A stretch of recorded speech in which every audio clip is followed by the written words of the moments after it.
শিবকে বলে সবাই বাবা, শিবের বাবাকে।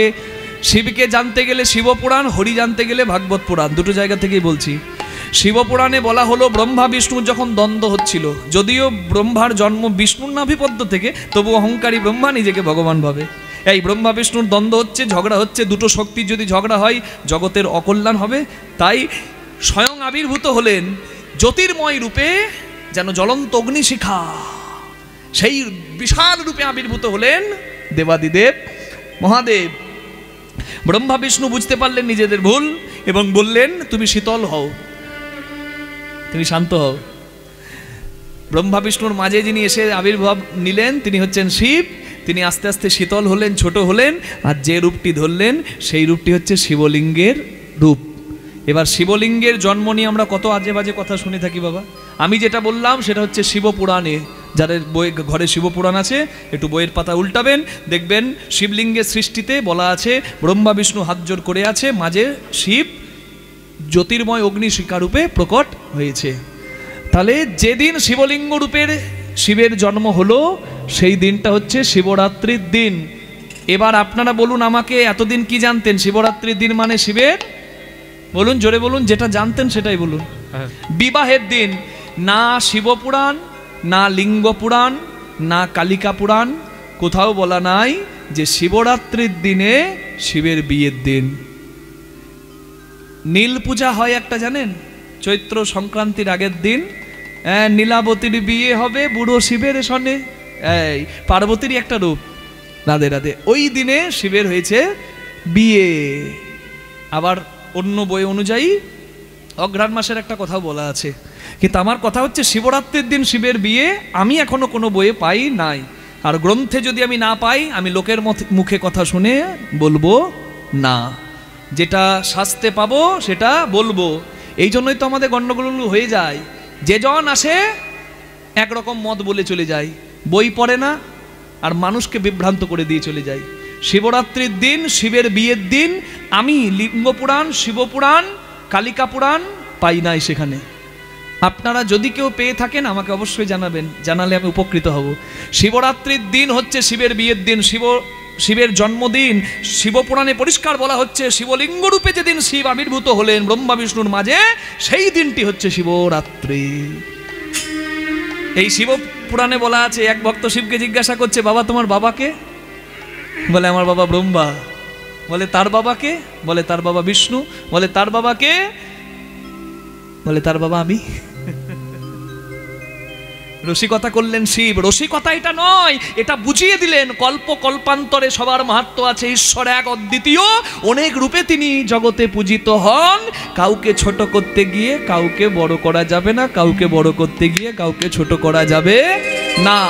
আপনার যার নামে ভক্তি আসে আপনি তার নাম করবেন, কোনো ক্ষতি নাই, এই স্বাধীনতা আপনার আছে। যার নাম করলে ভক্তি আসে তার নাম করবেন। দ্বৈতাচার্য, অদ্বৈতাচার্য কে? যিনি মহাপ্রভুর থেকে 52 বছরের বড় ছিলেন। হরি বল।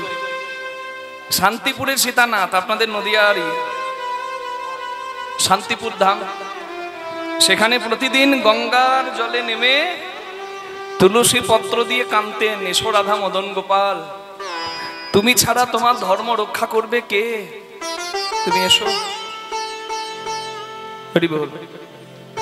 তার ডাকে স্বয়ং গোলকের সিংহাসন কেঁপে গিয়েছিল, তার ডাকে স্বয়ং ভগবান নেমে এলেন শ্রী গৌরাঙ্গ রূপে। হরি বল। আমরা মন্দিরে যাই, প্রতিমা দর্শন করি, তাই না, দুর্গাপুজোতে গিয়ে, কিন্তু ওই প্রতিমার মধ্যে মাকে এনে বসিয়েছে কে? পূজারী।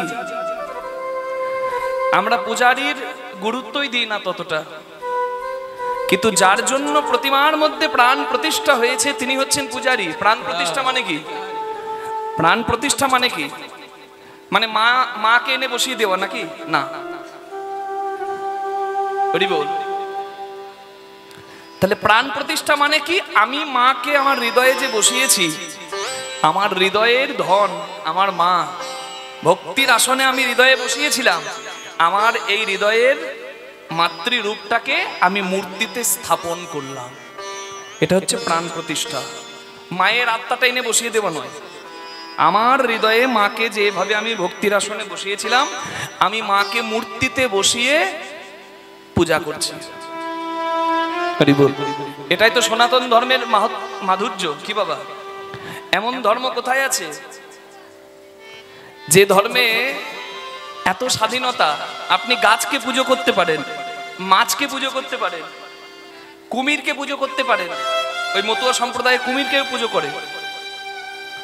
আপনি শিলা পুজো করতে পারেন, শিলা, পাথর, নারায়ণ শিলা পুজো করি, শালগ্রাম শিলা। তাহলে গাছ পুজো করা যায়, মাছ পুজো করা যায়, শিলা পুজো করা যায়, মন্দিরের মূর্তি পুজো করা যায়।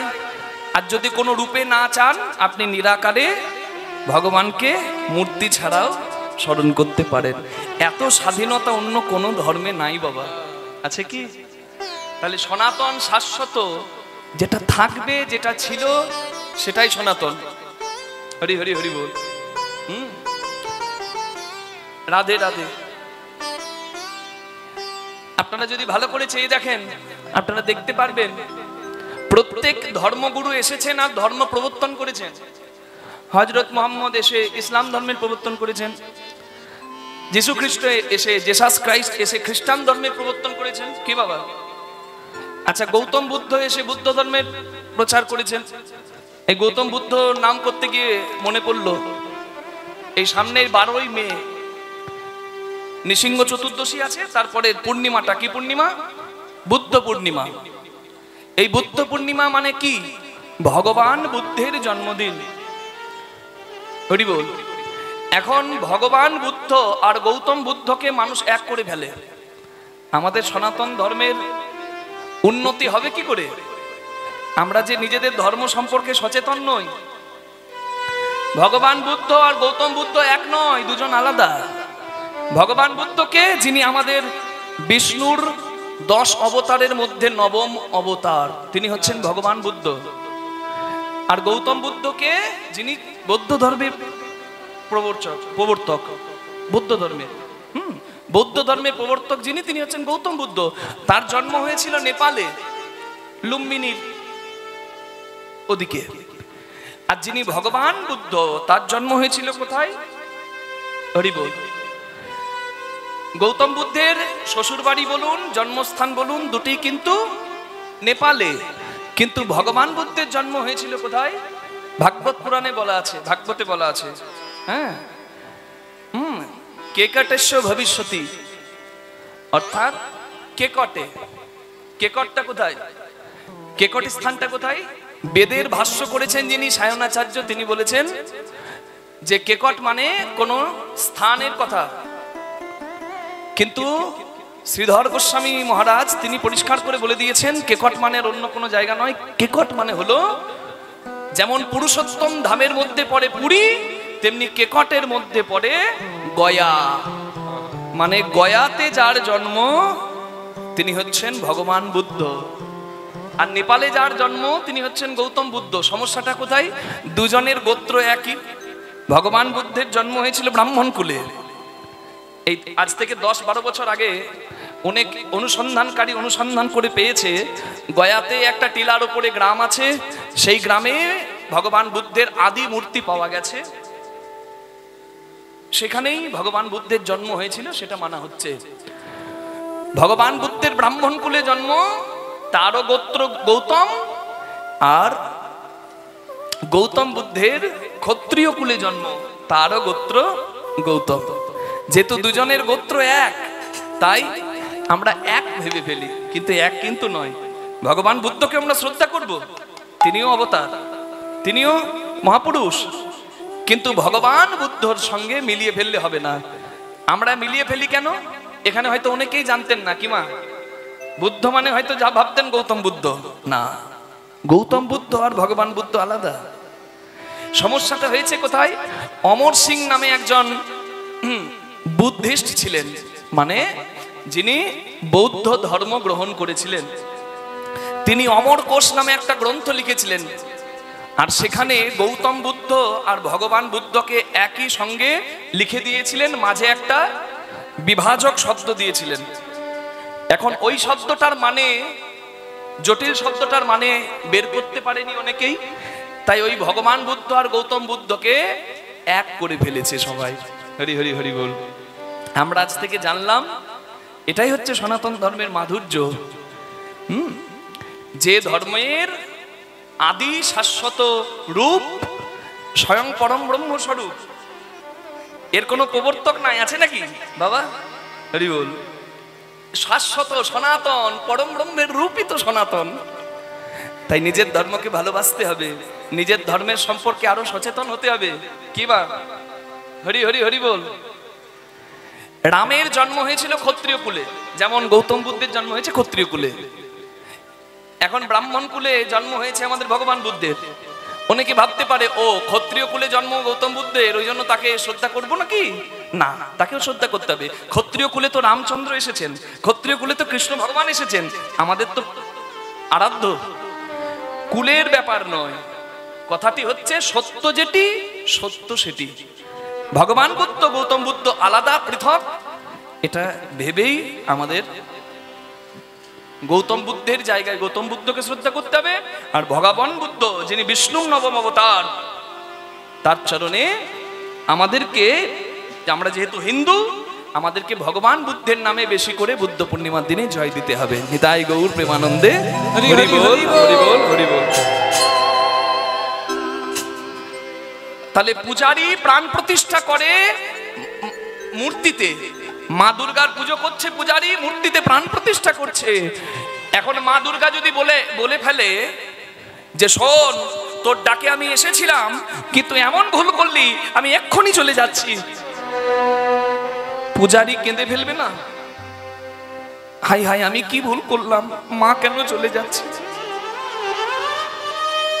কলিযুগের পূজারী যদি অদ্বৈতাচার্য হয়, তাহলে কলিযুগের ভগবান শ্রী গৌরাঙ্গ কি মা? ভগবান চলে যাচ্ছে, সেই ভগবানের পূজারীকে অদ্বৈতাচার্য, সে কাঁদবে না? তাই বলা হলো কাঁদিছেন অদ্বৈতাচার্য, তিনি সব থেকে বড়, তাই তার নামটা আগে। শ্রীবাস গদাধর, শ্রীবাস হরি বল। আজ সেই শ্রীবাস কাঁদিছে, সেই শ্রীবাস কাঁদিছে, দেখো সেই শ্রীবাস কাঁদিছে, সেই শ্রীবাস কাঁদিছে। নিজ পুত্র শোকে কাঁদে নাই যে সেই শ্রীবাস কাঁদিছে, পুত্র শোকে কাঁদে নাই যে সেই শ্রীবাস কাঁদিছে, পুত্র শোকে কাঁদে নাই যে সেই শ্রীবাস কাঁদিছে।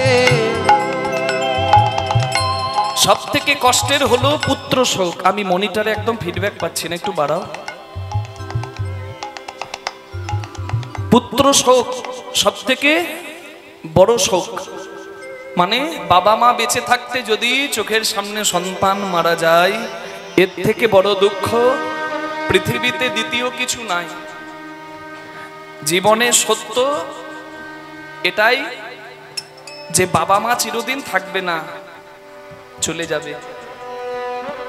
আর পুত্রকেও সেটা মেনে নিতে হবে।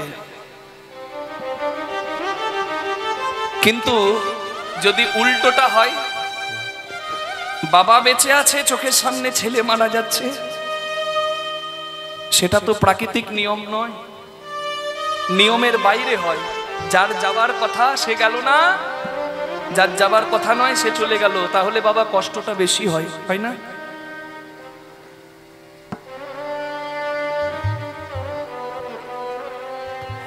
সেই শ্রীবাস কাঁদছে, পুত্র শোকে কাঁদে নাই যে। চৈতন্য মহাপ্রভু হরিনাম করেন শ্রীবাসের ঘরে।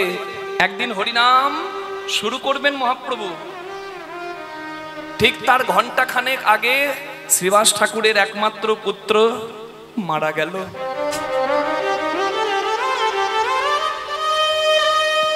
মহাপ্রভুর প্রতিজ্ঞা, 1 বছর সারা রাত জেগে ভক্ত শ্রীবাসের ঘরে হরিনাম হবে। প্রতিদিন তাই হরিনাম হচ্ছে। ঠিক এইরকমই একদিন হরিনাম শুরু হবার আগে, ঘন্টা খানেক আগে ছেলে মারা গেল। কান্নায় ভেঙে পড়লো সবাই, ঘরটা শ্মশান হয়ে গেল। যে ঘরে কীর্তন হবে সেই ঘর শ্মশান হয়ে গেছে, সবাই কাঁদছে। মালিনী মা মানে শ্রীবাস ঠাকুরের স্ত্রী, মরা ছেলেটাকে কোলে করে নিয়ে শ্রীবাস ঠাকুরের কাছে এসে কাঁদছে। কেঁদে কেঁদে বলছে, ওগো যার বাড়িতে হরিনাম করে স্বয়ং ভগবান গৌরাঙ্গ, তার বাড়িতে কি এমন বিপদ হয়?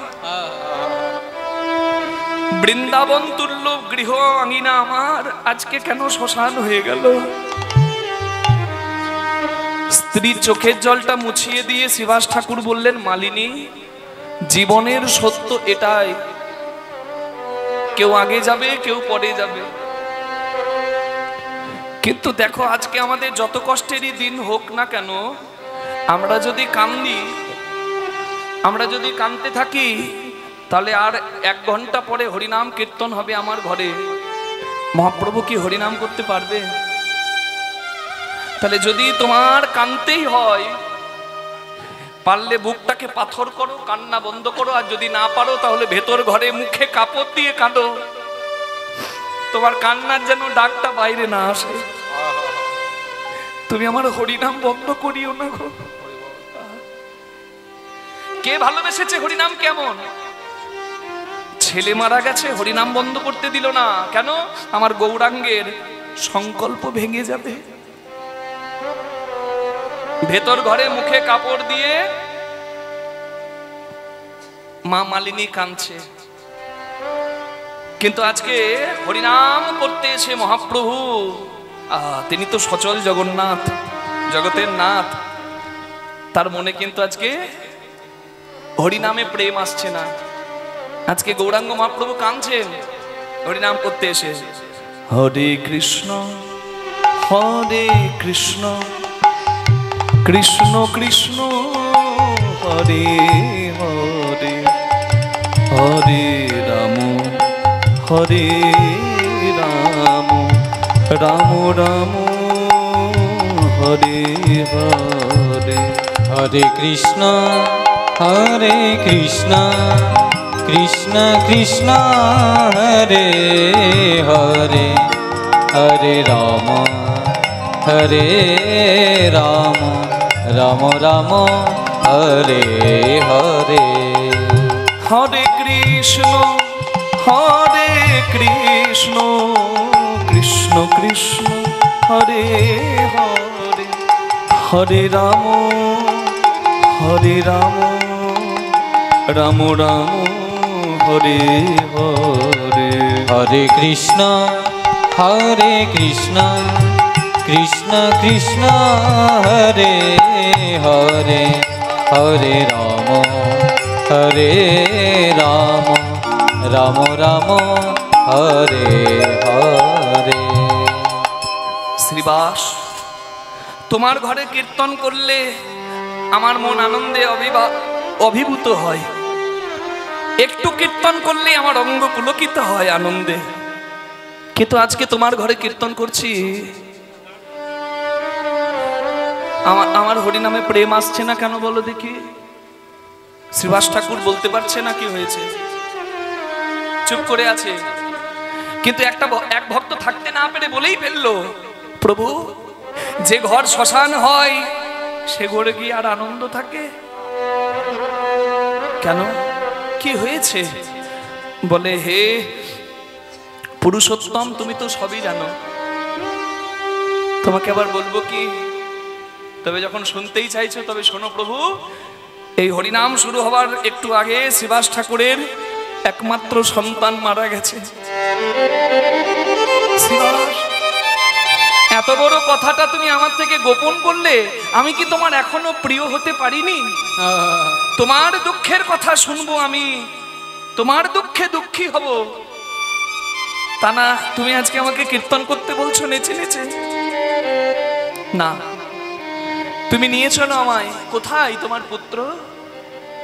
ভেতর ঘরে গৌরাঙ্গ মহাপ্রভু এলেন, আর মা মালিনীর দিকে তাকিয়ে দেখলেন মা আমার চোখে জল ফেলছে, কিন্তু আওয়াজ করছে না, মুখে কাপড় ভরে রেখেছে,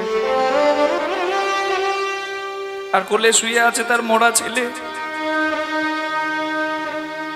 আমার শ্রী চৈতন্যদেব গিয়ে বলে, মা। নারীকে দেখতেন তিনি মাতৃরূপে। বললেন, মা, তোমার পুত্র মারা গেছে তাই তুমি কাঁদছো? যার কর্মফল যেদিন শেষ হয়ে যায় তাকে সেদিন সংসার ছেড়ে চলে যেতে হয়। থাকবার কেউ নয়, সবাই চলে যাবে। তোমার পুত্র মারা গেছে, তুমি যদি চাও, আমি তো সারা নবদ্বীপের, সারা নদিয়ার সন্তান, তুমি আমাকে সন্তান বলে ডেকো না। না, আমি ওই কথা শুনবো না। সবাই তো বলে তুমি নাকি স্বয়ং ভগবান। আমি আমার নিজের ছেলের মুখেই মা ডাক শুনবো, দাও তো একবার মা ডাক বলিয়ে। কি অদ্ভুত কৃপা শ্রী গৌরাঙ্গ মহাপ্রভু। মহাপ্রভু ওই মরা ছেলের অঙ্গে হাত বুলিয়ে দিলেন, আর প্রাণ পেয়ে শিশু উঠে কারোর দিকে না তাকিয়ে আমার শ্রী গৌরাঙ্গ মহাপ্রভুর দিকে তাকিয়ে হাত জোর করে আছে। মরা ছেলে প্রাণ পেয়ে বলে উঠল, প্রভু আমার কর্মফল শেষ হয়েছিল, আমার যাত্রা পথে আমি এগিয়েছিলাম, তুমি আবার কেন আমায় ডাকলে? মহাপ্রভু বলে, দেখো ভাই, তোমার মাকে বিদায় না জানিয়ে তুমি চলে গেছো, তাই তোমার মায়ের খুব কষ্ট হচ্ছে। মাকে একবার শেষ বিদায় জানিয়ে যাও। মায়ের দিকে তাকিয়ে হাত জোর করে ছেলেটি বলছে, কৈশ্য মাতা কৈশ্য পিতা কৈশ্য ভার্যা সহোধরা, কায়িক প্রাণে না সম্বন্ধ কা কস্য পরিবেদনা। কে তোমার মা, কে তোমার বাবা, কে তোমার স্ত্রী? এই জগতের নাট্যমঞ্চে এসে নাটকের অভিনয়ের পাত্র তারা, আসল আপন কেউ নয় তারা। কাঁদলে ফিরে আসবে না অনিত্য ধন, যে নিত্য ধনের জন্য কাঁদতে হয়। আজ আমি তোমায় বলি মা, আর আজকের পর থেকে কোন অনিত্য ধনের জন্য নয়, পুত্রের জন্য নয়, স্ত্রীর জন্য নয়, যদি কাঁদতে হয় এই দুর্লভ জীবন পেয়ে, যেন কেঁদো মা তুমি হা কৃষ্ণ বলে। একবার কেঁদো মা তুমি হা কৃষ্ণ বলে, যেন কেঁদো মা তুমি হা গোবিন্দ বলে। কেঁদো মা তুমি হা গোবিন্দ বলে, নানা পুত্র বলে তুমি যেন কেঁদো না মা। কেঁদো মা তুমি হা গোবিন্দ বলে, নানা পুত্র বলে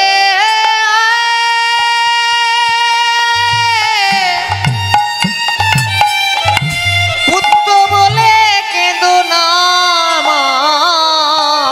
কেঁদো মা তুমি হা গোবিন্দ বলে।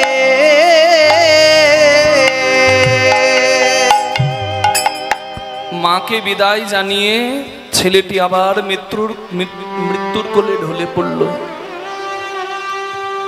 আজকে সেই শ্রীবাস কাঁদছে যে ছেলের মৃত্যুতেও এক ফোঁটা চোখের জল ফেলেনি, পাছে হরিনাম বন্ধ হয়ে যাবে। আজকে সে কাঁদছে, আমার সন্তান মারা গেছে, আমি কাঁদি নাই, হরিনামকে ভালোবেসে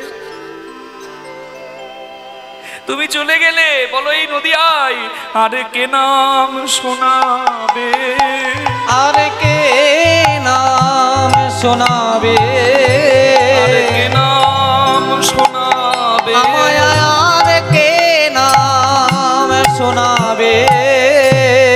অমনে মধু মাখা মধুরের স্বরে কে নাম শোনাবে, এমন মধু মাখা মধুর স্বরে কে নাম শোনাবে।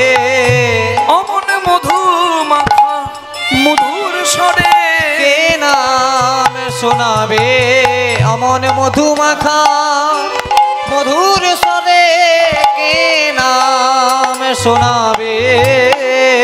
কেঁদে কেঁদে আমার কড়ে ধরে কে নাম শোনাবে। কেঁদে কেঁদে করে ধরে আর কেবা নাম শোনাবে। কত বিরহ, প্রাণ গৌরাঙ্গ হারিয়ে তাদের। আর কে কাঁদে? শ্রীবাস গদাধর, হরি বল, যাকে বামে নিয়ে গৌরাঙ্গ থাকতেন। বাসুদেব দত্ত কাঁদে, মুরারি বক্রেশ্বর। বক্রেশ্বর পণ্ডিত, যার বাঁকা ছিল শরীরটা, মহাপ্রভুর সঙ্গে থাকতেন, তিনিও কাঁদছেন। আর কে কাঁদে? আহা কাঁদিছেন হরিদাস দু আখি মুদিয়া।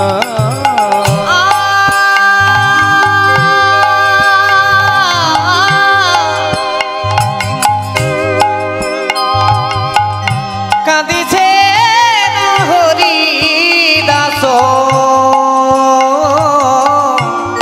দু আখি মুদিয়া। আবার কাঁদে নিত্যানন্দ শচী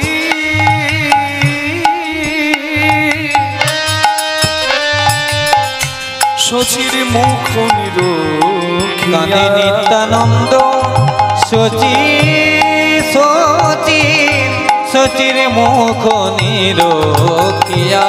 দেখো সবাই কাঁদিছে, যেন সবাই কাঁদিছে, সবাই কাঁদিছে, সবাই কাঁদিছে। প্রাণ গৌর কোথায় গেলে বলে সবাই কাঁদিছে। গৌরী কোথায় গেলে এই সোনার নদী আধার করে, গৌরী কোথায় গেলে বলে, গৌরী কোথায় গেলে বলে, নদে আধার করে, গৌরী কোথায় গেলে বলে, নদে আধার করে, গৌরী কোথায় গেলে বলে, নদে আধার করে, গৌরী কোথায় গেলে বলে। দেখো সবাই কাঁদিছে, কাঁদে নিত্যানন্দ শচীর শচীর শচীর মুখ নিরখিয়া, মুখ নিরখিয়া।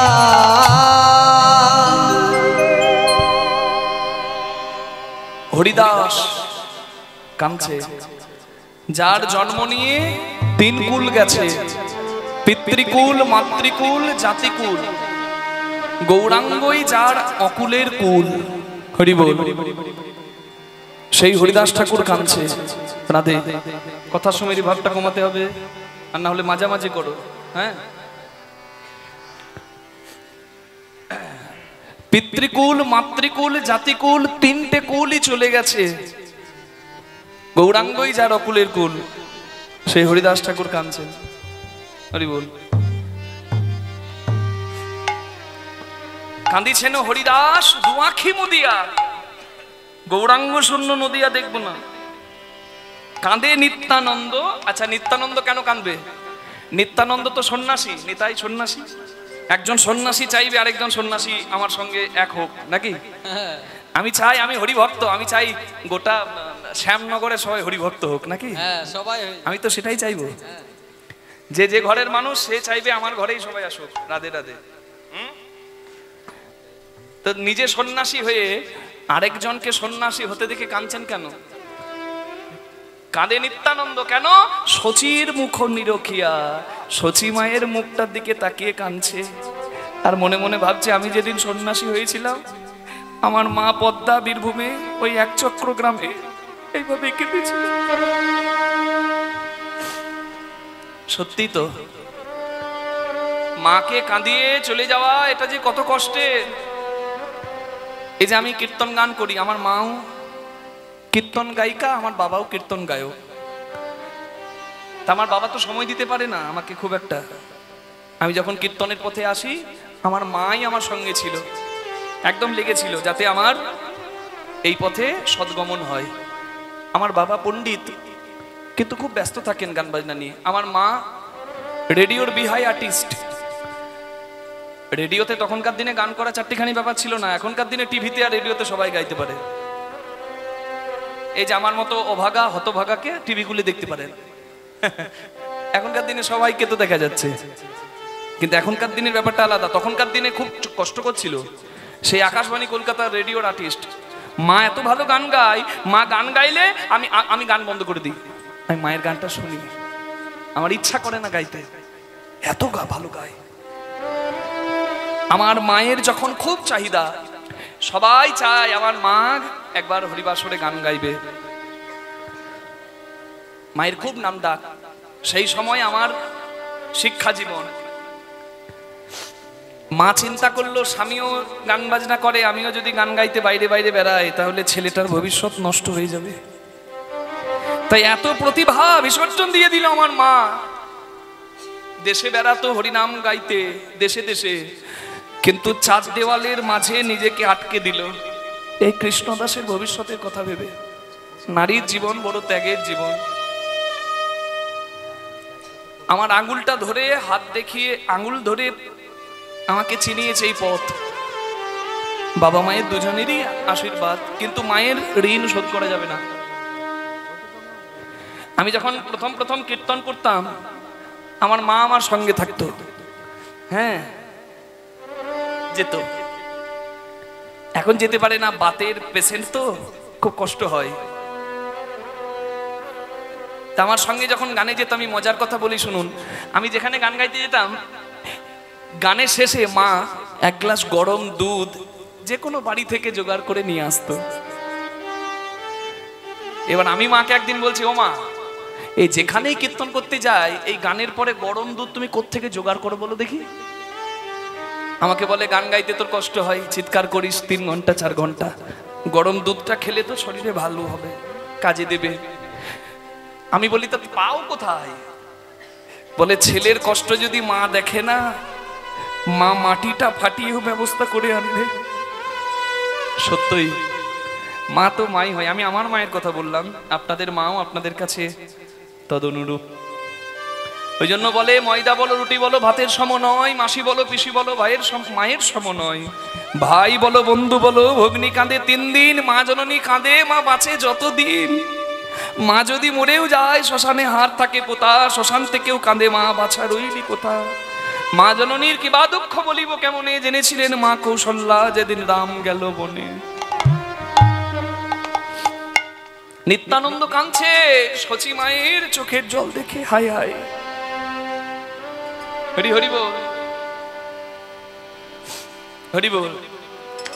কেহ কেহ ললাটে দেখে করে করা ঘা, কেহ কেহ ললাটে মারো যে করা ঘা, কেহ বলে কোথায় গেল বিশ্বম্ভরণা, কেহ বলে কোথায় গেল বিশ্বম্ভর প্রাণ না। সুখময় কীর্তন করতেন নদিয়া, করিতেন নদিয়া, ছুরি সে সব বাসুর হিয়া ফাটি যা, হিয়া ফাটি যায়, ছুরি সে সব বাসুর হিয়া ফাটি যায় গো, সরে সে সমবাস হিয়া ফাটি যায় গো, সরে সে সমবাস হিয়া ফাটি যায় গো, সরে সে সমবাস হিয়া ফাটি যায় গো, সরে সে সমবাস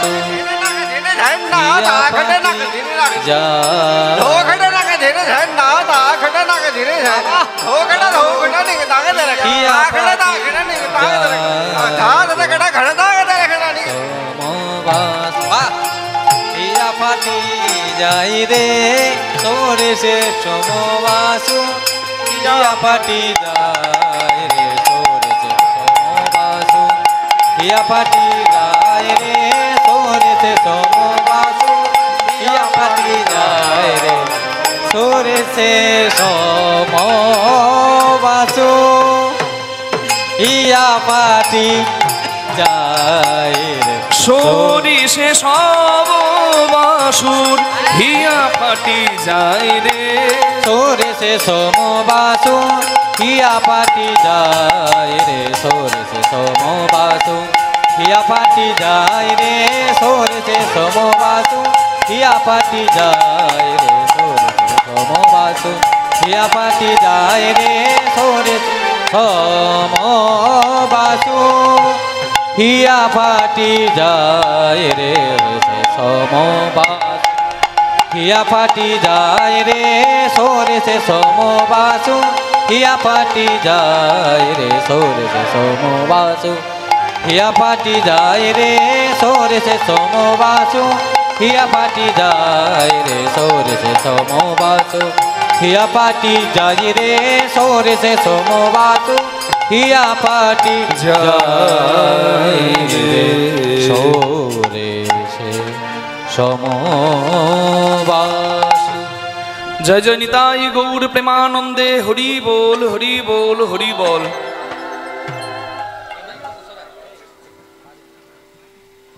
সবাই মিলে চলুন, যেমন গৌরাঙ্গ বিরহের কথা শুনলাম তেমনি কৃষ্ণ বিরহের কথা আজকে আমরা শুনবো, এবং বিরহ নয়, শেষে আমরা ভক্তের হৃদয় মাঝে কৃষ্ণকে বসাবো।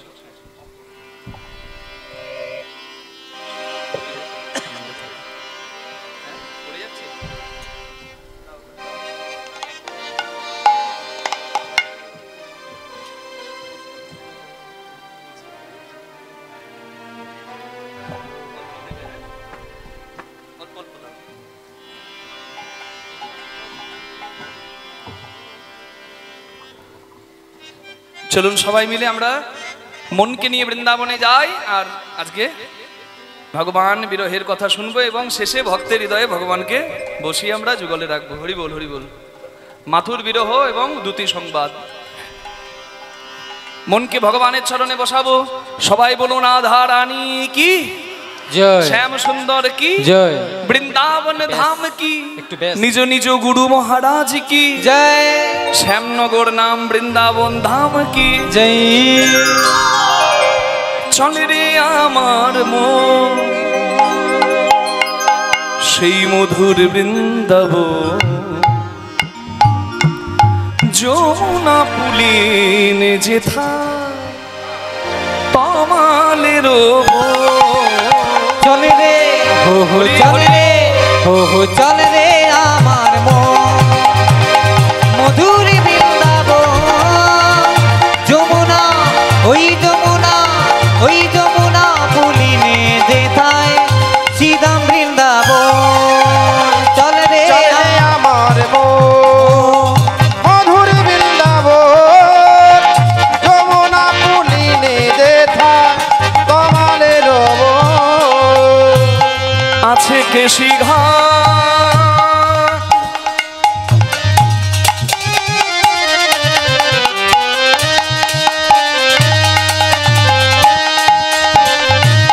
কেশি ঘাট বংশীব নিকুঞ্জ কানো, রাধা কুণ্ড শ্যাম কুণ্ড গিরি গোবর্ধন। ওই রাধা কুণ্ড ওই রাধা কুণ্ড ওই রাধা কুণ্ড শ্যামে কুণ্ড গিরি গোবর্ধন। রাধা কুণ্ড শ্যামে কুণ্ড গিরি গোবর্ধন। রাধা কুণ্ড শ্যামে কুণ্ড গিরি গোবর্ধন। রাধা কুণ্ড শ্যামে কুণ্ড গিরি গোবর্ধন। চলে রে হো হো চলে রে একবার চলে রে আমার মন মধুর বৃন্দাবন, যমুনা হরি ওই হরি যমুনা ওই যমুনা পুলিনে যেথায় শ্রীধাম বৃন্দাবন। চলে রে আমার মন মধুর বৃন্দাবন, যমুনা পুলিনে যেথায় তমালের মন। আছে ধবলি শ্যামলি আদি,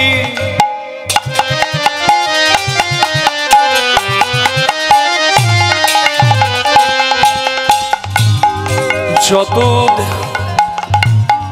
গাভীগণ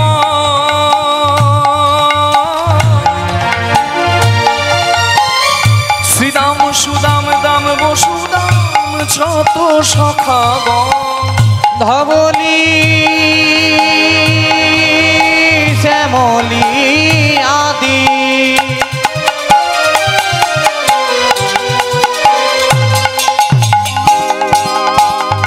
যত গাভীগণ শ্রীদাম সুদামে দামে বসুদাম যত রাখাল গো আছে মা যশোদা পিতানন্দ গোপ গোপীগণ মা যশোদা পিতানন্দ গোপে গোপীগণ আছে মা যশোদা পিতানন্দ গোপ গোপীগণ মা যশোদা পিতানন্দ গোপে গোপীগণ সেই যমুনা পুলিনে যেথায় কমালের চলে রে হো চলে রে একবার চলে রে আমার মন মধুর বৃন্দাবন যমুনা ওই যমুনা ওই যমুনা পুলিনে যেথায় শ্রীদাম বৃন্দাবন চলে রে আমার মন মধুর বৃন্দাবন যমুনা পুলিনে দেখায় শ্রীরাম বৃন্দাবন চল রে মন বৃন্দাবন চল রে মন বৃন্দাবন চলে রে মন বৃন্দাবন চলে রে মন বৃন্দাবন চলে রে মন বৃন্দাবন চলে রে মন বৃন্দাবন মন বৃন্দাবন চল রে মন বৃন্দাবন চল রে মন চলে রে মন বৃন্দাবন মনো রে বৃন্দাবন চলো যা বৃন্দাবন শ্রীধাম বৃন্দাবন বৃন্দাবন বলুন বৃন্দাবন ধাম কি জয় বাঁকে বিহারী লাল কি জয় রাধা রানী কি জয় নিজ নিজ শ্রী গুরুদেব কি জয়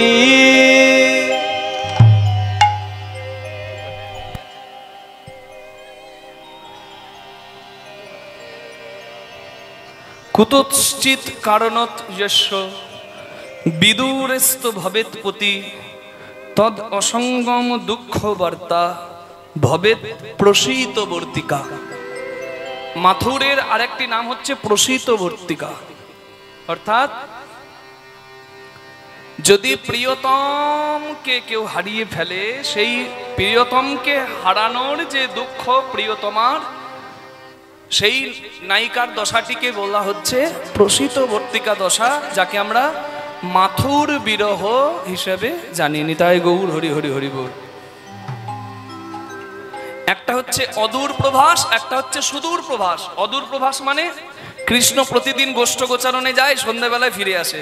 এই যে সকালবেলায় কৃষ্ণকে দেখলো আর সারাদিন দেখতে পাচ্ছে না, সেই সন্ধ্যাবেলায় কৃষ্ণের মুখ দেখতে পাবে। এই যে সারাদিনের যে চঞ্চলতা, যে আমি আবার কখন কৃষ্ণ দেখব, এটা অদূর প্রভাস। কিন্তু আজকের দুঃখটা, আজকের প্রভাসটা একবারে বুক ভেঙে দেওয়া। কৃষ্ণ চলে গেছে, কৃষ্ণ আর কোনোদিন ফিরবে না। তাই আজকের দুঃখটা একবারে ভক্তের কাছে সর্বশ্রেষ্ঠ দুঃখ, এর থেকে আর কোনো বড় দুঃখ হতে পারে না। কৃষ্ণ বিরহে বিরহিনী রাধা এবং ব্রজবাসীর যে অবস্থা, সেটা আমরা প্রথমে শুনি। হরি বল। কংস রাজা জানতো দেবকীর অষ্টম গর্ভের সন্তান কৃষ্ণের হাতে আমার মৃত্যু। কৃষ্ণ বলরাম আছে কোথায়? ওই নন্দ যশোদার কাছে। তা চালাকি করলো কংস রাজা, সমস্ত অঙ্গরাজ্যগুলোতে পত্র পাঠালো। কি পত্র? না, কংস রাজা ধনুর যজ্ঞ করবে। অঙ্গরাজ্যগুলো রাজা অথবা রাজপুত্রকে আসতে হবে। মথুরা হচ্ছে বড় রাজ্য, আর তার অঙ্গরাজ্য হচ্ছে এই নন্দগ্রাম, গোকুল, এসব। তা কংস রাজা চিঠি পাঠিয়েছে, সব জায়গায় চিঠি গেল, কিন্তু বৃন্দাবনে যখন চিঠিটা এলো, নন্দরাজা দেখছে চিঠিতে লেখা আছে বিশেষ দ্রষ্টব্য। এনবি দিয়ে লেখা থাকে না, হ্যাঁ, কি না, কৃষ্ণ বলরামকে অবশ্যই আসতে হবে।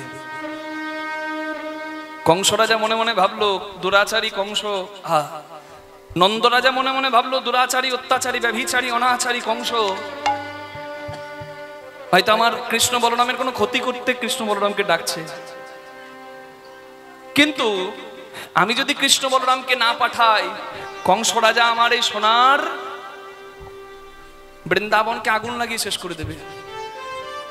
অভিমানের আগে আমি রাজা, আমার কাছে প্রত্যেকটা প্রজাই সন্তান তুল্য। তাই নন্দরাজা সিদ্ধান্ত নিলেন কৃষ্ণ বলরামকে তিনি পাঠাবেন।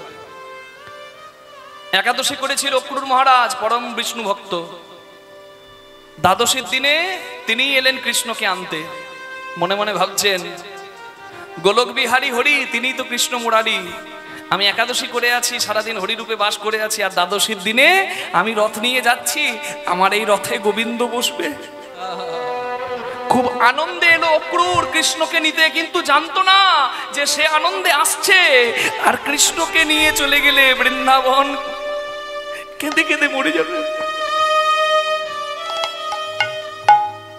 হরি বল। রথ এসে দাঁড়ালো, নন্দরানী কাঁদছে, নন্দরাজ তুমি তুমি আমার কৃষ্ণ বলরামকে পাঠিও না, আমার কৃষ্ণ বলরামকে ছেড়ে আমি থাকতে পারবো না।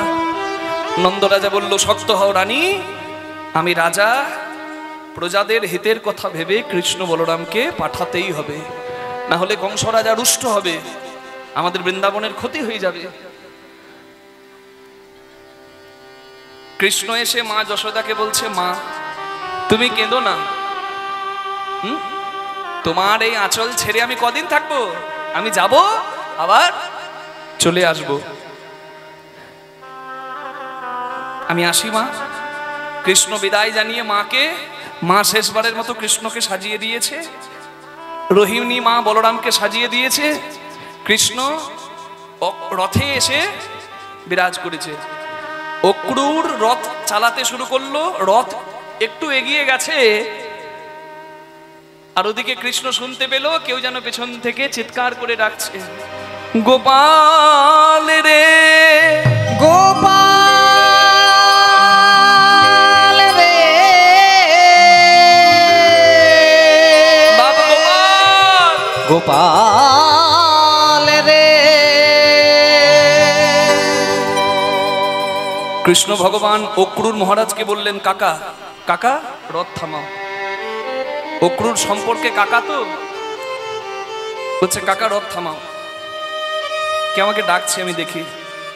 কৃষ্ণ রথ থেকে নেমে এলো, দেখে মা যশোদা কাঁদতে কাঁদতে এসেছে। কৃষ্ণ বলে, ও মা, আমি যাচ্ছি ভালো কাজে, একটা যজ্ঞে, তুমি কেঁদে কেঁদে আমার পথটাকে পিছল করতে এসেছো, আমার যাত্রাটাকে নষ্ট করতে এসেছো? বলে, না বাবা, আমি শুধু এসেছি তোকে একটা কথা বলতে। কি কথা বলো মা? বলে, তুই সব দিনের কথা মনে রাখবি বাবা, কিন্তু ওই দিনের কথাটা তুই না ওই মথুরায় গিয়ে ভুলে যাস। বলে, কি কথা মা গো? বলে, ওই যে তুই ননি চুরি করেছিলিস, আর তোকে শাস্তি দিতে তোর হাত দুটোকে আমি শক্ত করে বেঁধে দিয়েছিলাম। তোর যদি মথুরায় গিয়ে মনে পড়ে যে মা সামান্য ননি চুরির দোষে আমার হাত বেঁধে দেয়, সেই মায়ের কাছে আমি কোনোদিন যাব না। তাহলে তুই যদি না ফিরে আসিস বাবা, আমি যে আর বাঁচবো না রে। তাই সব দিনের কথা মনে রাখলে ওই দিনের কথাটা তুই ভুলে যাস। কৃষ্ণ বলে, মাগো, আমাকে কেউ বাঁধতে পারে না, আমি অধরা হরি, আমায় কে ধরিতে পারে? কে ধরিতে পারে? অধরা হরি আমি কে ধরিতে পারে? অধরা হরি আমি কে ধরিতে পারে? অধরা হরি আমি কে ধরিতে পারে? আমি অধরা, আমি সহজে দিই না ধরা, কিন্তু তোমার প্রেমে দিয়েছি ধরা। শোনো শোনো ও মা ধরা, তুমি ছিলে ধরা, আমি দিয়েছি ধরা, তুমি যশোদা হয়েছো, আমি গোপাল হয়েছি। মাগো, আমি ধরা দিয়েছি বলেই তো তুমি আমায় বাঁধতে পেরেছো। আমি যদি ধরা না দিতাম, জগতে কার সাধ্য আছে আমাকে বাঁধবে? তুমি আর কেঁদো না মা, আমি আসি। কৃষ্ণ আবার রথে চাপলো, অক্রুর রথ চালাতে শুরু করলো। মথুরার দিকে রথ যাচ্ছে, কৃষ্ণ আর বলরামকে নিয়ে। কিছু দূর এগিয়ে গেছে রথ, ব্রজবাসীরা তো কাঁদছিল রাস্তার দুপাশে দাঁড়িয়ে। কিন্তু রথ কিছু দূর যাবার পর ওই যমুনার ঘাটে এসে রথ দাঁড়িয়ে গেল। কেন? রথের আগে এক ব্রজবাসী দুহাত বাড়িয়ে, মানে বাহু প্রসারিত করে দাঁড়িয়ে আছে। তার নাম হলো গোপী শ্রেষ্ঠা রাধা রানী। রথের আগে দাঁড়িয়ে পড়ে নয়ন জলে বুক ভাসাচ্ছে, প্রাণনাথ হে প্রাণনাথ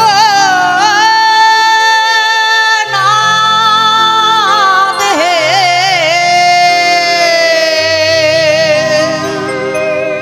তুমি মথুরায় যাচ্ছ পরাণ বধূ, তুমি যাবে যাও, আমি তো তোমায় বাধা দেব না। তবে তুমি যদি মথুরায় চলে যাও, তুমি চলে গেলে তোমার এই দাসীর গতি বলো কি বা হবে? বধূ দাসীর গতি কি বা হবে? তুমি ছানা দাসী,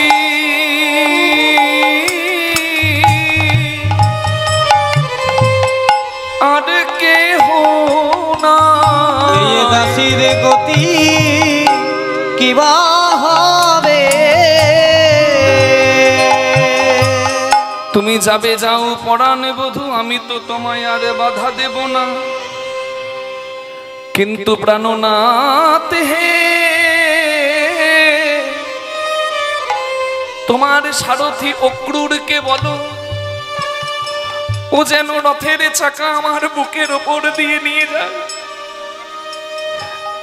তাতে রথের চক্রের আঘাতে, চাকার আঘাতে আমার মৃত্যু হবে। এতে দুটি লাভ হবে, একটি আমার, একটি তোমার। যদি রথের চাকার আঘাতে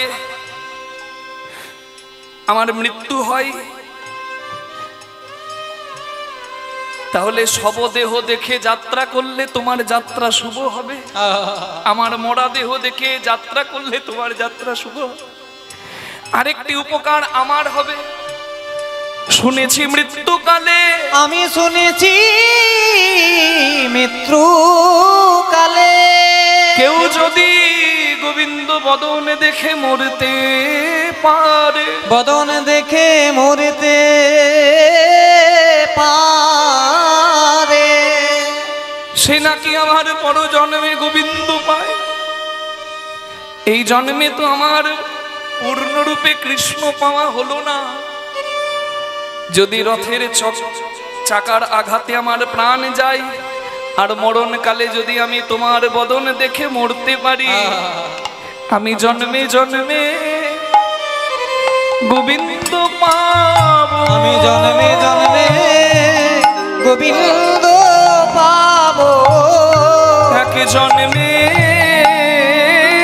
সাথ মিটল না, জন্মে জন্মে গোবিন্দ পাবো। আমায় একই জন্মে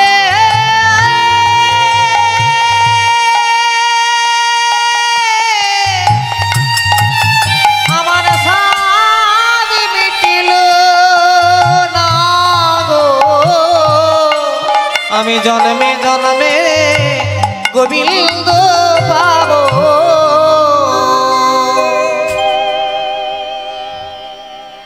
ভগবান যমুনার জলে শপথ করলেন, হাতে যমুনার জল নিয়ে প্রতিজ্ঞা করলেন, রাধে আমি আজ যাচ্ছি, তুমি চোখের জল ফেলো না, আজ যাচ্ছি আর কাল আসবো। কিন্তু হরি হরি বল, হ্যাঁ, আয়ারে কিবা কা আয়া কাল বলে কালা গেলো। ও গেল মধুপুরে সে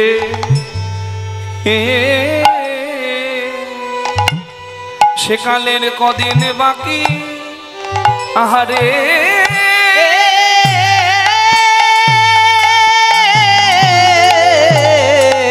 আরে সখী বধুকা বলি কালার কালে কি আজ হলো না সখী রে কালার কাল কি আর হলো না বলি কাল কাল করে কত কাল গেল ওরে কাল কি কালা কাল হলো কাল কাল করে কত কাল গেল বলে কাল কি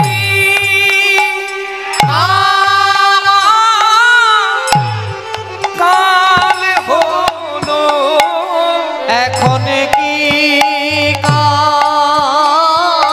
হই না সখী বলে সেদিনে আর কদিন বাকি এখন কি কাল হই না সখী সখী রে সেদিনে আর কদিন বাকি কালা কি আমায় দিল ফাঁকি সেদিনে আর কদিন বাকি কালা কি আমায় দিল ফাঁকি সেদিনে আর কদিন বাকি কালা কি আমায় দিল ফাঁকি সখী রে সেদিনে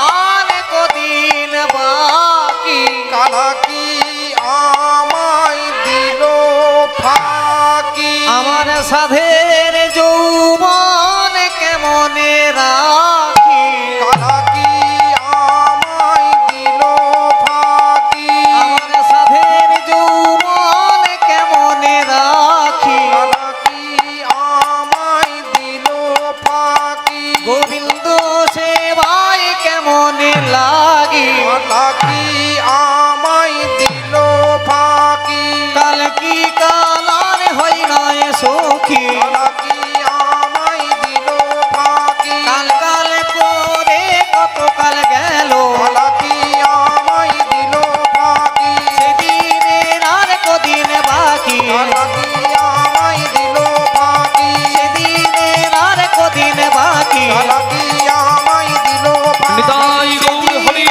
আর কদিন বাকি কালা কি আমায় দিল ফাঁকি সেদিনে আর কদিন বাকি কালা কি আমায় দিল ফাঁকি সেদিনের আর কদিন বাকি কালা কি আমায় দিল ফাঁকি সেদিনের আর কদিন বাকি কালা কি আমায় দিল ফাঁক ওরে সেদিনের আর কত বাকি কালা কি আমায় দিল ফাঁকি আর কত বাকি কালা কি আমায় দিল ফাঁকি সেদিনের আর কদিন বাকি আমায় দিল ফাঁকি সেদিনের আর কদিন বাকি কালা কি আমায় দিল ফাঁকি আর কদিন বাকি বাকি আমায় দিল ফাঁকি সেদিনের আর কদিন বাকি লাকি আমায় দিল ফাঁকি সেদিনের আর কদিন বাকি লাকি আমায় দিল ফাঁকি কাল কি কাল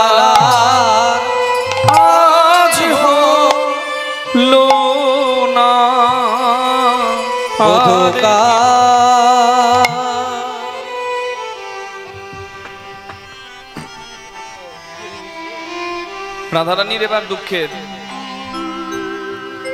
দুঃখের কথা শুনছে কে? সখীরা কেঁদে কেঁদে বিরোহিনী রাধারানী বলছে, আমার বধূ যে আমাকে প্রতিজ্ঞা করে গেল, আজ যাচ্ছি কাল আসবো, এ কাল কাল করে তো 100 বছর পেরিয়ে গেল। বিরজার কুঞ্জে যেদিন গোলকে গোবিন্দ ছিলেন, নারদ মুনির কাছে বিরজার কুঞ্জে গোবিন্দ আছে সেই কথাটি শুনে রাধারানী কৃষ্ণের উপর অভিমান করে বিরজার কুঞ্জে আসে। শ্রীরাম দরজার দাঁড়ি হয়ে পাহারা দিচ্ছিল ভক্ত ভগবানের সেবায়। রাধারানী শ্রীরামকে বললেন, শ্রীরাম তুমি সরে যাও, আমি কৃষ্ণর কাছে যাব। শ্রীরাম বলছে, না, ভক্ত গোবিন্দ সেবা করছে, কৃষ্ণ কি তোমার একার বন্ধু? তিনি তো জগৎ বন্ধু রাই, এটা তুমি বোঝো না কেন? রাধারানী কোনো কথা না শুনে শ্রীরামকে অভিশাপ দিলেন যে কৃষ্ণের থেকে আমাকে তুই দূরে করবি। আমি তোকে অভিশাপ দিলাম, তুই কৃষ্ণের সঙ্গ পেয়েছিস তো আর পাবি না, তুই শঙ্খচূড় দৈত্য কুলে জন্মবি, তুই শঙ্খচূড় দৈত্য রূপে জন্ম নিবি। শ্রীরাম অভিশাপ পেলেন, শ্রীরাম হবে শঙ্খচূড় দৈত্য।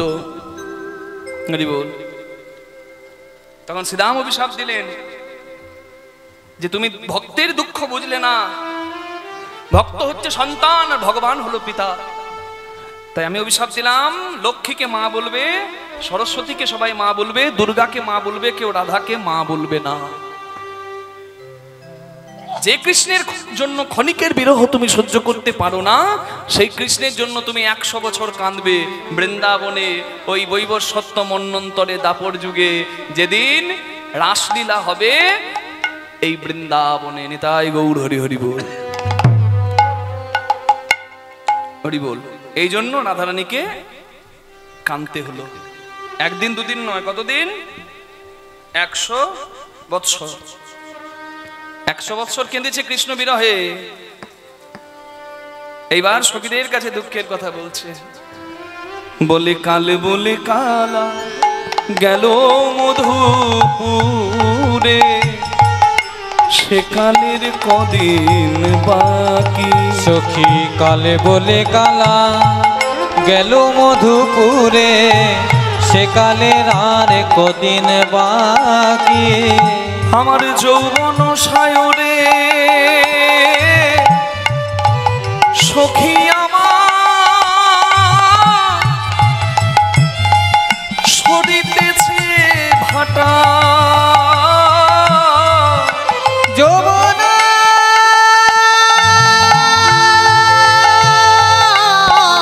সায়রে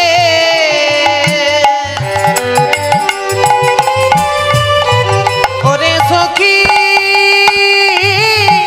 সরিতেছে ভাটা। আমি তাহারে কেমনে রাখি, তাহারে কেমনে রাখি, আমি সাধের যৌবন কেমনে রাখি, সাধের যৌবন কেমনে রাখি। প্রাণ কৃষ্ণ যখন দিল রে ফাঁকি, সাধের যৌবন কেমনে রাখি, প্রাণ কৃষ্ণ যখন দিল রে ফাঁকি, সাধের যৌবন কেমনে রাখি। সখীরা বলছে, ও রাধে, কৃষ্ণ প্রতিজ্ঞা করেছে তো আজকে যাচ্ছে কাল আসবে, হয়তো এ কাল আসবে কথাটা মানুষের কাল নয়, ব্রহ্মার কাল। ব্রহ্মার একটা দিন হয় মানুষের 429 কোটি 40 লক্ষ 80,000 বছর পার হলে, মানে সত্য ত্রেতা দাপর কলি 4 যুগ মিলে একটা দিব্য যুগ গুণী। একটা দিব্য যুগ যদি 71 বার পার হয়, তার মানে 71টা দিব্য যুগে হয় এক মন্বন্তর, মানে মনুর যুগ। আর এইরকম 14টা মনুযুগ পার হয় ব্রহ্মার এক দিবস ভিতর। মানে বুঝতে পারছেন হিসেবটা? কলিযুগের বয়স হচ্ছে 4,32,000 বছর। সত্য ত্রেতা দাপর কলি 4 যুগের মিলিত আয়ু হয় 43,20,000 বছর। গণিত 71, গণিত 14, যোগ করলে হয় 429,40,80,000 বছর। বুঝতে পারছেন মা? আমরা 100 বছর বাঁচবো কিনা তা ঠিক নাই। আর হিসেবটা দেখুন, মানুষের 429,40,80,000 বছর পার হলে তবে সৃষ্টিকর্তা ব্রহ্মার একদিন হয়। আর এমন ব্রহ্মা আমার ভগবানের ভান্ডারে কত কত, নিতাই গৌর হরি হরি বল। তাহলে কার কথা শুনছেন? আমাদের ঋষিমুনিরা কম বড় বিজ্ঞানী নয়, তারা হিসেব করে দিয়ে গেছে, যে হিসেব এখনো ক্যালকুলেটর পারে না। রাধে রাধে। বলছে ব্রহ্মার একদিন যদি বলেছে, মানুষের একদিন বলেনি, ব্রহ্মার একদিন বলেছে, তাহলে দেরি হবে। তবে ধৈর্য ধর, আসবে হরি, আসবে হরি, ও গোড়াই কি সরি, আসবে হরি, ও গোরাই কি সরি, আসবে হরি, থাকো ধনী ধৈর্য ধরি, গোরাই কি সরি, আসবে ধরি, থাকো ধনী ধৈর্য ধরি, গোরাই কি সরি, আসবে ধরি। কি বললি? ধৈর্য ধরে থাকবো? বলে হ্যাঁ, ধৈর্যতেই মাধুর্য। যার জীবনে ধৈর্য নাই তার জীবনে মাধুর্য নাই। কি মা? যেমন কান নষ্ট হলে গান নষ্ট হয়ে যায়, দেখবেন ঢিপ ঢিপ করে বিসর্জনে বক্স বাজে, দেখেছেন? আপনি ঘরে বসে ভাববেন বাবারে হার্ট ফেল করে মরে যাবো গো, কিন্তু যারা ওই বক্সের গানে নাচে তারা কেমন গান শোনে বলুন দেখি? মিউজিক মানে গান না, শুধু বক্স বাজছে, ঢিপ ঢিপ ডিজে। হরি বল। ওই বক্সের কাছে আপনি যেতে পারবেন না, দু একজন বক্সের ভেতরে কান ঢুকিয়ে দেয়, হ্যাঁ, আর বলে ওরে দারুণ গান, বলে না? কেন বলে বলুন দেখি? ওদের কান নষ্ট হয়ে গেছে, ওই জন্য আর ভালো গান ভালো লাগে না। ওদেরকে একটা মান্নাদের গান লাগিয়ে দেবেন, বলবেন নাচ তো দেখি, ওই মিউজিক ওই ঢিপ ঢিপ করবে, ওটাতে ওরা নাচবে। ওদের গানের দরকার নাই, ওদের ওই যে বাজনা ওইটাই দরকার। কান নষ্ট হয়ে গেছে ওদের, আর ভালো গান ভালো লাগবে না। ঠিক তেমনি যাদের জীবনে ধৈর্য নষ্ট হয়ে গেছে তাদের জীবনে মাধুর্য বলে কিছু থাকবে না। ধৈর্যং রহু ধৈর্যং, নারীর যৌবন জোয়ারের জল, গেলে না ফিরিবে আর সখী। নারীর যৌবন জোয়ালের পানি, জেলে না ফিরিবে আর। আমার পরাণে থাকিলে বধূরে পাইব, সখী আমার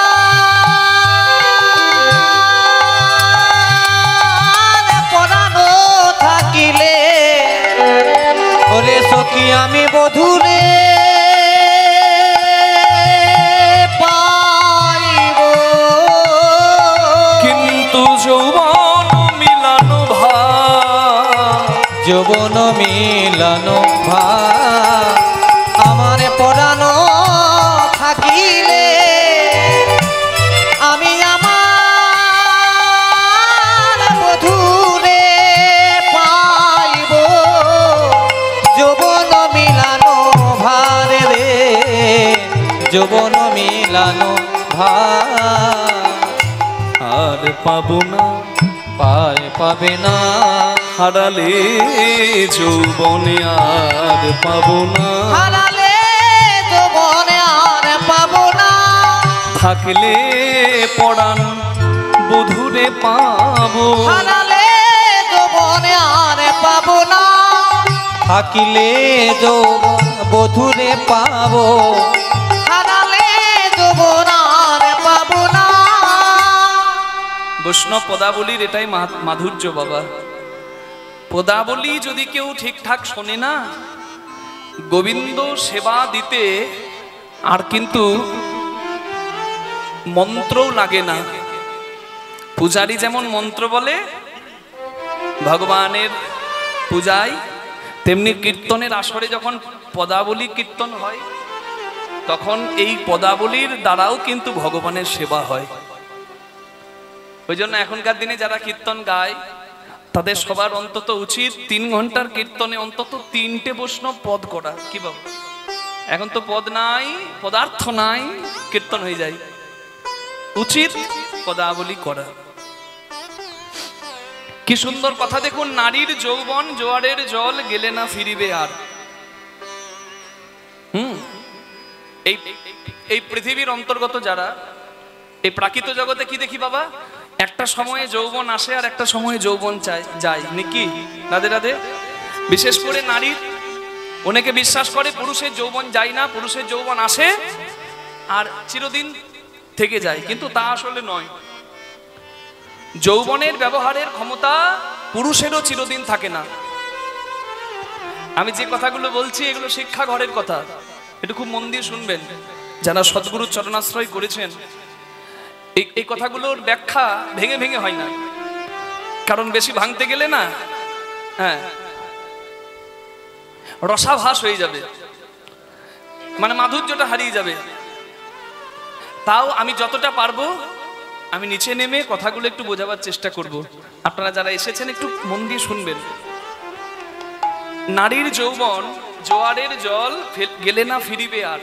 বিশেষ করে নারীদের জীবনের কথা নারীরা বেশি ভালো জানেন। যৌবন একটা সময় আসে, আমাদের এখানে তো হয় না, কিন্তু ত্রিপুরাতে হয়, আসামে হয়। কি জানেন, নারীর যখন প্রথম যৌবন আসে তখন উৎসব পালন করা হয়। আমাদের এখানে হয় না, আমাদের এখানে সেটাকে লজ্জার চোখে দেখা হয়, যেটা কখনো উচিত নয়। নারী রজস্বলা হলে সেই কারণের জন্যই সংসারে সৃষ্টি এগিয়ে যায়, তাই সেটি ভগবানের একটি আশীর্বাদ রূপে গণ্য করা হয়। নারীর যৌবন আসে আবার নারীর যৌবন চলে যায়। আপনারা জানেন দেবরাজ ইন্দ্র গুরু হত্যা করেছিলেন বিশ্বরূপ মুনিকে। দেবরাজ ইন্দ্রের শিক্ষাগুরু বিশ্বরূপ মুনি, তাকে হত্যা করেছেন দেবরাজ ইন্দ্র। গুরু হত্যার ব্রহ্মশাপ পড়েছিল দেবরাজ ইন্দ্রের মাথায়।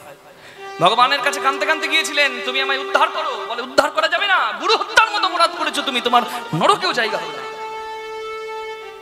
বলে তাহলে আমার বাঁচার উপায়? বলে তোমার যদি এই অপরাধের ফল অন্য কেউ নেয় তুমি বাঁচবে। তখন 4 জন এগিয়ে এসেছিল মা। সেই 4 জন কে কে? নারী, মাটি, জল আর বৃক্ষ। পুরাণে পরিষ্কার বলা আছে। নারী এগিয়ে এলো, পরের দোষকে নিজের মাথায় নিল। ওই গুরু হত্যার ব্রহ্মশাপ নারী মাথায় করে নিল। দেবরাজ ইন্দ্রের বিনাশ হয়ে যেত, দেবতা দিদি ভাই বিনাশ হয়ে যেত। ধূপটা ধূপটা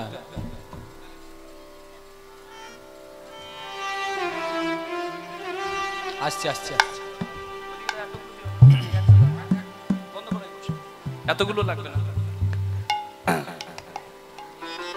ওগুলো দিয়ে দাও, ওটা দিয়ে দাও আমার বিপরীতে। বড় জায়গাটা দিতে হবে। নারী পরের দোষ নিজের মাথায় নিল। খুব মন দিয়ে শুনবেন। এই যে নারী রজস্বলা হয় মাসে, কেন? কোন অভিশাপে বা কোন আশীর্বাদে? সেই কথাটাই আমি বলছি, একদম শাস্ত্রের কথা। গুরু বিশ্বরূপ মুনি হত্যার ফলে দেবরাজ ইন্দ্র যে ব্রহ্মশাপ পেয়েছিলেন, সেই ব্রহ্মশাপ নারী, মাটি, জল আর বৃক্ষ এই 4 জন মাথায় করে নিয়েছিলেন। নারী ওই অভিশাপ নিল, সেই অভিশাপের ফলেই নারী ঋতুবতী হবে এবং নারী যন্ত্রণা ভোগ করবে, এটাই নারীর অভিশাপ হলো। কিন্তু ভগবান আশীর্বাদ করলো, পরের দোষকে নিজের মাথায় নিল নারী। তাই আমি আশীর্বাদ করি নারীর জন্যই, নারী যে নারী ঋতুবতী হবে, রজস্বলা হবে, সেই নারী সন্তানের মা হয়ে আমার সৃষ্টির এগিয়ে নিয়ে যাবে, সংসার এগিয়ে নিয়ে যাবে। নিতাই গৌর হরি বল। এটা একাধারে যেমন অভিশাপ তেমন একাধারে আশীর্বাদ। আরেকটা অভিশাপ নিল কে? মাটি। ওই জন্য দেখবেন মাটিকে পবিত্র করতে হয় যজ্ঞ আদি করতে গেলে, গোবর দিয়ে নিকিয়ে দিতে হয়, কিংবা বালি ওপরে কুশাসন পেতে যজ্ঞ করতে হয়, বালিকে পবিত্র করতে হয়, ওটা বালির অভিশাপ। মানে নদীর মাটির অভিশাপ, মাটিকে পবিত্র করতে হয়। জলের অভিশাপ কি? ওই যে জলের ওপরের ওই যে ফেনা হয়, ফেনা, জল ঢাললে দেখবেন ওপরে ফেনা হয় না, সেটাকে ব্রহ্ম সাপ রূপে গণ্য করা হয়। তাই দেখবেন তুলসী পত্র দিয়ে জলের দোষ খণ্ডন করে জল নিবেদন করা হয় বৈষ্ণবকে কিংবা গোবিন্দকে। হ্যাঁ, এই জন্য তুলসী পাতা দেওয়া হয়। যেমন তুলসী পাতা প্রিয়, তেমনি আরেকটি হচ্ছে কারণ তুলসী পাতা দিয়ে দোষ খণ্ডন করা হয়। আর একটা বৃক্ষ মানে গাছের দোষ কোনটা? গাছের ব্রহ্মসাপ কোনটা? ওই যে যেটা ধুনো হয়, ধুনো দিয়ে কল্যাণ হয়। কিন্তু বাবা মোহমোহ হয়ে গেল চারিদিক।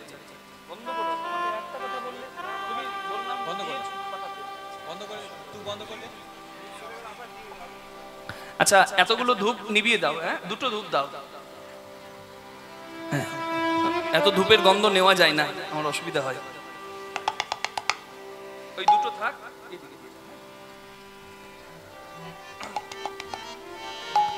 ওই ধুনো দিয়ে কল্যাণ হয়।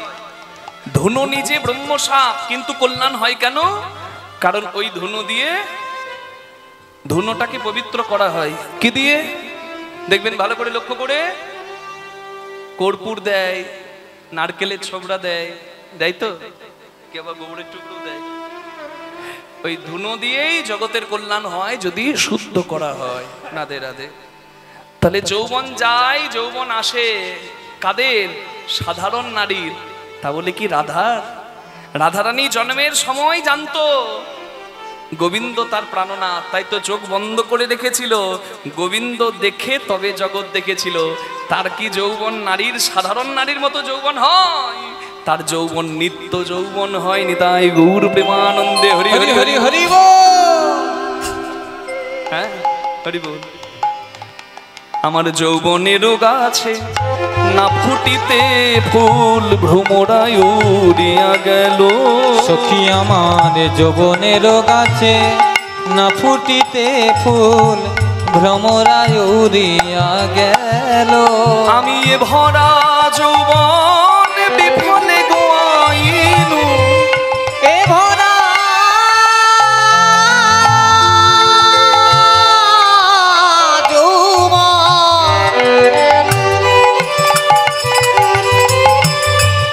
সখী আমি বিফলে গোয়ানো।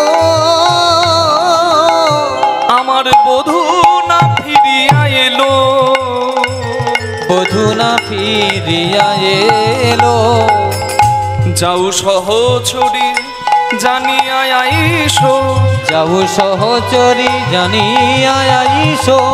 মা সা নি সা রে সা নি পা মা রে নি সা রে মা রে নি সা নি পা পা নি সা রে নি সা রে মা রে মা পা নি মা পা পা নি সা রে নি সা রে নি সা রে মা রে নি সা নি পা মা পা নি পা মা পা মা রে নি সা রে মা পা নি সা রে মা পা নি সা রে মা পা নি সা। যাও সহচরী জানিয়া আইসো। বধূ আসে কি না আসে? যাও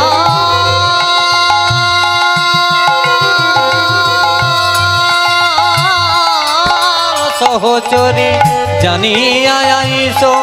বধূ আসে বানায় আসে।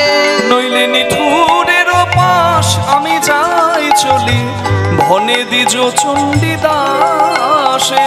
নিঠুরের পাশ আমি যাই চলে, ধনে দ্বিজ চণ্ডীদাসে। তোমার ভাবনা কি গো রাই কিশোরী? তোমার ভাবে না কি গোরাই কিশোরী?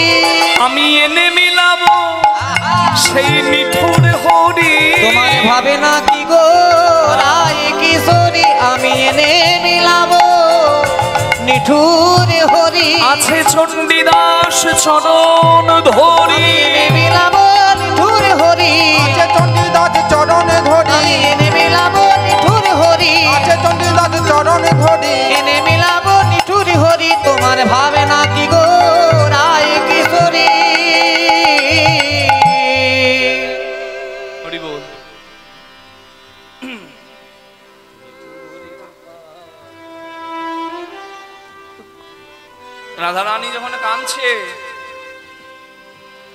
সখীরা বলছে রাধে তুই একটু ধৈর্য ধর।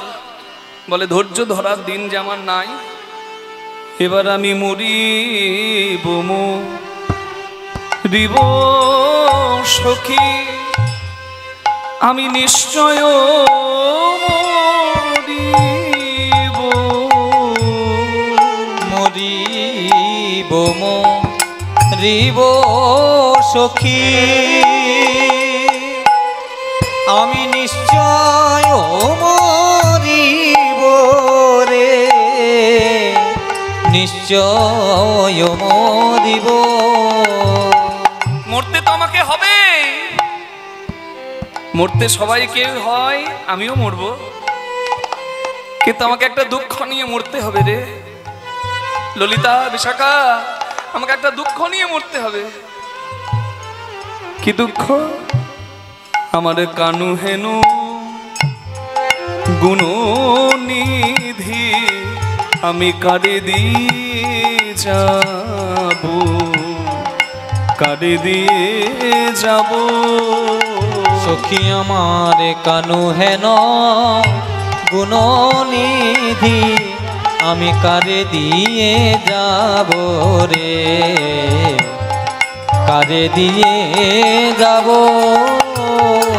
আমার কানু কারে দিয়ে বাজাব, আমি কানু কারে দিয়ে বাজাব, কানু কারে দিয়ে বাজাব, আমি কানু কারে দিয়ে বাজাব। বলে বলে কৃষ্ণ সেবা কে বাজানে, কানু কারে দিয়ে বাজাব সখী কৃষ্ণ সেবা কে বাজানে।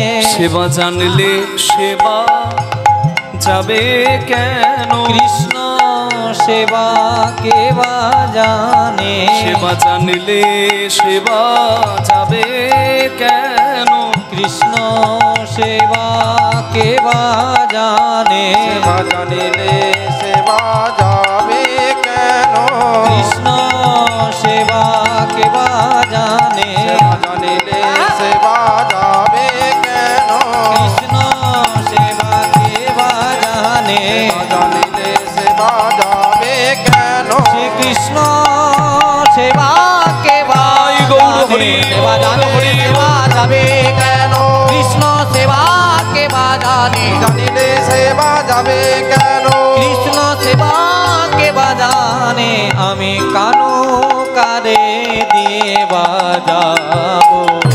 আমি যদি মরে যাই তোদেরকে একটা দায়িত্ব দিয়ে গেলাম, কৃষ্ণ সেবা